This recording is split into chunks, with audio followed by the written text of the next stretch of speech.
விடாமுயற்சி அதாவது இந்த ப்ராஜெக்ட் ஆரம்பித்து 1.5 வருஷத்துக்கு மேலே ஆகுது. இப்போ வரைக்கும் அந்த படம் ஷூட்டிங் முடிஞ்சா இல்லையாங்கிறது கூட மர்மமாகவே இருக்குது. சில டைம் வந்து ஷூட்டிங் முடிச்சாச்சு அப்படிங்கிறாங்க, பூசணிக்காய் உடச்சிட்டாங்க அப்படின்னாங்க. சில டைம் பார்த்தீங்கன்னா இல்லை இன்னும் பேட்ச் ஒர்க்லாம் இருக்குது, அதுவே கிட்டத்தட்ட ஒரு 4-5 நாள் வரும் அப்படின்னு சொல்லிட்டே இருக்காங்க.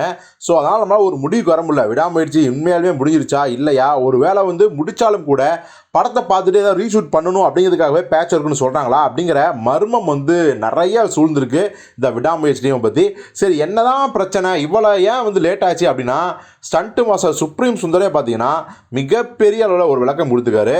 அதாவதுங்க, விடாமுயற்சி படம் வந்து காலையில் ஆரம்பித்து நைட்டு முடிகிற கதை, அதாவது சாயந்தரம் முடிகிற கதை அப்படிங்கிறாரு. கிட்டத்தட்ட ஒரு 12 மணி நேரம் அப்படிங்கிறாரு. இதில் வந்து நம்ம தெரிஞ்சுக்கலாம், நம்ம ஏற்கனவே சொன்ன மாதிரி பிரேக் டவுன் அப்படிங்கிற ஹாலிவுட் படத்தோட ரீமேக் அப்படின்னு கிளியராக தெரிஞ்சிருச்சு. ஸோ இப்போ என்ன சொல்கிறாரு, நாங்கள் போய் ஷூட் பண்ண இடம் வந்து பார்த்தீங்கன்னா அடிக்கடி வந்து வெதர் ப்ராப்ளம் வரும். இப்போ வெதர் ப்ராப்ளம் வந்துச்சுன்னா சரி ஒரு 5 நாளைக்கு ஷூட் பண்ணவே முடியாது அப்படின்னா வெயிட் பண்ணலாம், தப்பே கிடையாது.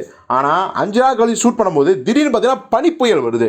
பனிப்புயல் வந்து பார்த்தீங்கன்னா அதுக்கும் நாம் வந்து வெயிட் பண்ணி லீவ் விட்டு சரி எப்போ அந்த பனிப்புயல் நிற்கும் அப்படின்னா நிற்கிறதுக்கு ஒரு சில நாட்கள் ஆகும். சரி, நின்னதுக்கப்புறம் ஷூட் போகலாம் அப்படின்னு பார்த்தா கிடையவே கிடையாது. அந்த பனி பேஞ்சு பார்த்தீங்களா, அதெல்லாம் ரிமூவ் ஆகி கிளியர் ஆகிறதுக்கே கிட்டத்தட்ட 1 வாரம் ஆகும். ஸோ இப்படி வந்து பார்த்தீங்கன்னா தொடர்ந்து பிரச்சனைகள். உடனே வந்து அங்கே இருக்க டெக்னீஷியன்ஸ், ஹாலிவுட் டெக்னீஷியன்ஸ் நம்ம எல்லாருக்கும் பேட்டா சம்பளம் கொடுக்க முடியாது. ஸோ அதனாலே பேக்கப் பண்ணி சென்னைக்கு வந்துடுறோம். சரி, மறுபடியும் ஷூட் பண்ணலான்னு போனால் பாகு அப்படின்னு ஒரு இடம் இருக்குது. அங்கே அந்த லாங்குவேஜில் காத்துன்னு பேர். ஸோ காற்று ப்ராப்ளம். நின்ன இடத்துல வந்து சாதாரணமாக நம்மள ஒரு 5 அடி 6 அடிக்கு அப்படி தள்ளிட்டு போவோம். அப்படி இருக்கும்போது ஷூட் பண்ணுறது எப்படிலாம் சாத்தியம்? வாய்ப்பே கிடையாது. ஜிம்மி ஜீப் வச்சாலுமே பார்த்தீங்கன்னா ஜிம்மி ஜீப்பே நகரும், ஆடும். அதை பிடிச்சிருக்கீங்கன்னு பார்த்தீங்கன்னா மிகப்பெரிய அளவில் அஃபெக்ட் ஆவாங்க. மூவ்மெண்ட் இருந்துகிட்டே இருக்கும். அப்புறம் எங்கே ஷூட் பண்ணுறது? ஸோ இது மாதிரியான பிரச்சனைகள். அதனால் வாய் இருக்குன்னு நிறைய பேர் ட்ரோல் பண்ணுவாங்க, கமெண்ட் பண்ணுவாங்க, ஏன் இவ்வளோ லேட் அப்படிலாம் வந்து பேசுவாங்க.